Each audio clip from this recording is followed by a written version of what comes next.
Começando pelo Fed, tá? Eu achei o Fed ontem dovish, tá? Eu gostei da maneira que ele abordou as dúvidas que o mercado tinha.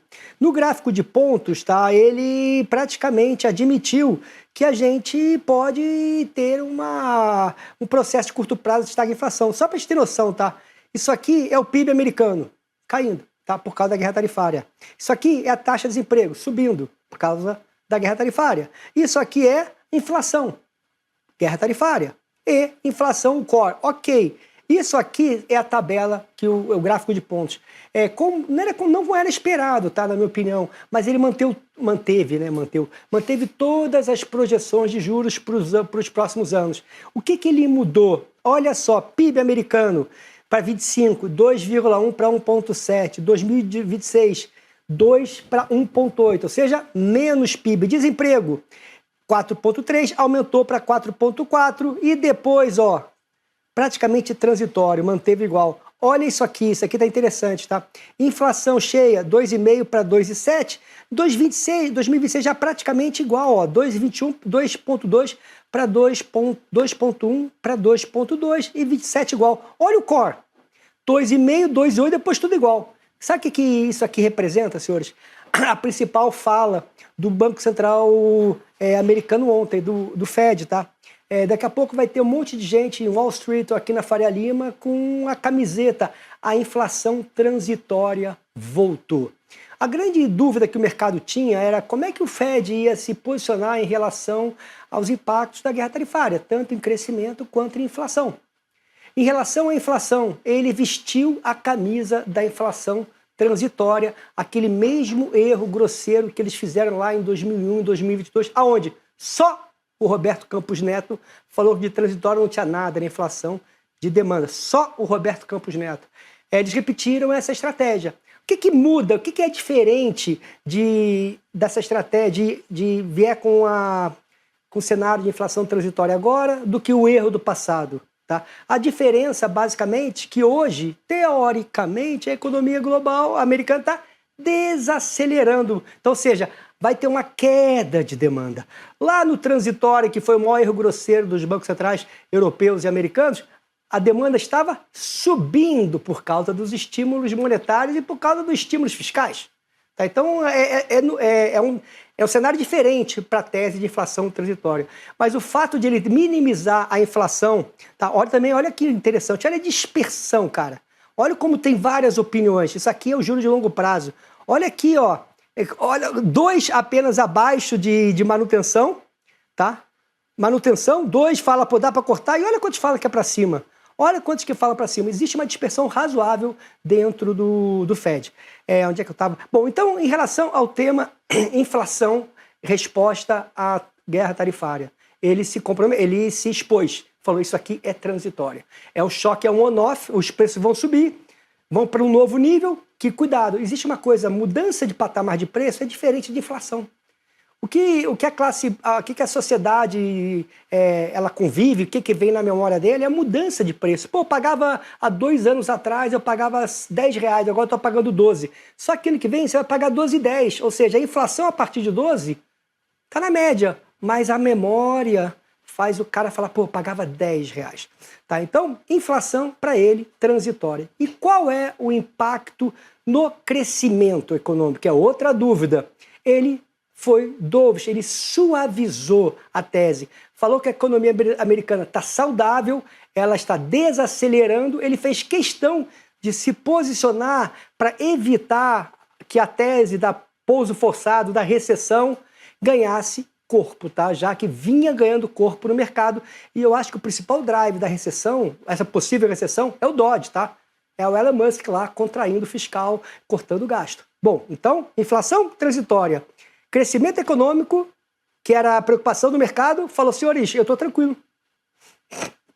Eu vou manter, mas a inflação está desacelerando, eu estou tranquilo, não vejo nenhuma ruptura. E o mais importante, tá? O evento liquidez. O que o Fed fez? Tá? Como vocês sabem, o Banco Central americano, em 2008, botou um montão de dinheiro na sociedade para segurar a crise bancária. Ok. Aí ele tentou começar a retirar o dinheiro em 2017. A economia no mundo desacelerou, entrou no princípio de recessão. O que o Fed fez? cortou o processo de retirada de dinheiro do sistema, que é esse tal de quantitative tightening, e voltou a suavizar. O que o Fed fez hoje? Ontem, né? Desculpa, eu já vou diminuir a quantidade de dinheiro que eu retiro do sistema a partir de abril. Eu retirava 25 bi de título público por mês. Agora eu vou retirar 5 bi de título público. O que significa isso na prática? É como se fosse cortar juros. Pensem bem, todo mês ele tirava 25 bi das pessoas. Agora ele vai tirar só 5 bi. Quanto menos dinheiro, menos demanda. Tá? Então, em relação ao quantitative tightening, ele suavizou. O aperto o quantitative tightening é igual a subjuros. Você fazer o quantitative easing, botar dinheiro, é a mesma coisa que baixar juros. Ele reduzir o pace de quanto ele está tomando, também é como, teoricamente, abaixar os juros. Então, eu vou fechar aqui o cenário de Fed. Achei o Fed dovish ontem. 3 pilares. O principal, liquidez. Eu vou ajudar. Eu estou atento. Acho que a melhor frase que eu tento traduzir tudo isso, o Fed falou ontem, eu estou atento. Tá? Inclusive, já vou me antecipando e vou diminuir a quantidade de dinheiro que eu tomo de vocês. Então, eu já estou atento. Segundo, inflação, que era o grande drive, o grande medo, transitório. E é um transitório, na minha opinião, bem diferente da tese do transitório lá de 2001 e 2022, que lá a demanda estava subindo. E aqui, teoricamente, a demanda está caindo. E crescimento econômico, senhores, está desacelerando, está tudo bem, para mim está tudo bem. Mota, o que ele falou das expectativas de inflação de longo prazo? Ele minimizou os dados da Universidade de Michigan, dizendo que é volátil. Tá? Então, ontem foi difícil encontrar alguma coisa hawkish do Fed. Tá? No máximo, você pode falar entre dovish e neutro. Eu estou com viés mais de dovish. Bom, cupom. Cupom ontem fez tudo dentro do esperado, mas teve algumas nuances, tá?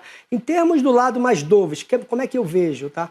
Eu vejo do lado dovish ele ter realmente confirmado que vai diminuir o pace, tá? Não se prendeu qual vai ser o futuro pace. Em relação à atividade econômica, uma incipiente desaceleração econômica, Mota, ele podia ser mais dovish, ok? Só que olha a relação. Incipiente desaceleração econômica e ainda tem muito efeito contracionista da política monetária a bater na economia. Então ele disse, está desacelerando, mas senhores, lembre-se, ainda tem muita coisa para bater na economia dos juros que eu subi no passado. Sempre lembrando, tem 6, 9 meses de defasagem.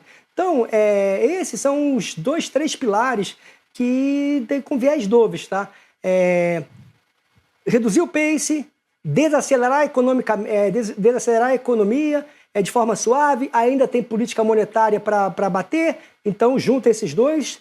E o quarto ou terceiro item foi a inflação de 2026 no terceiro TRI, que é o horizonte relevante. Ele abaixou de 4 para 3,9. Isso também é dovish, né, senhores? Eu sei, Mota, por que você fala que 4, 3,9 significa alguma coisa? Para qualquer ser humano normal, não significa absolutamente nada. Mas para quem lê Copom, para quem é técnico, ele vai assim, ele está dizendo que a inflação lá na frente está melhor. Então, ele podia ter mantido 4, concorda? Se não faz diferença nenhuma, por que ele não deixou 4? Por que ele botou 3,9? Para deixar o Motinha ficar pensando nisso? Para deixar todo mundo ficar pensando nisso? Esses são os argumentos dovish, tá? Reduzir o pace, que sinaliza que está perto do fim do ciclo, tá? Já que veio de um ciclo muito forte. Então, reduzir o pace já é praticamente uma comunicação que está perto do fim, se a inflação permitir.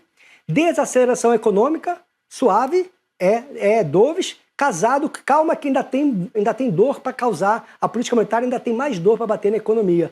E ter mudado a revisão lá de 2026, terceiro TRI, de 4 para 3,9. Da questão hawkish, mais duro, continuou falando da simetria de risco, continuou para cima, ok, isso é hawkish, e principalmente foi o que o Zé Márcio ontem conversando comigo me fez ter esse insight. O mais importante na tese hawkish de ontem do Cupom foi o que ele não disse.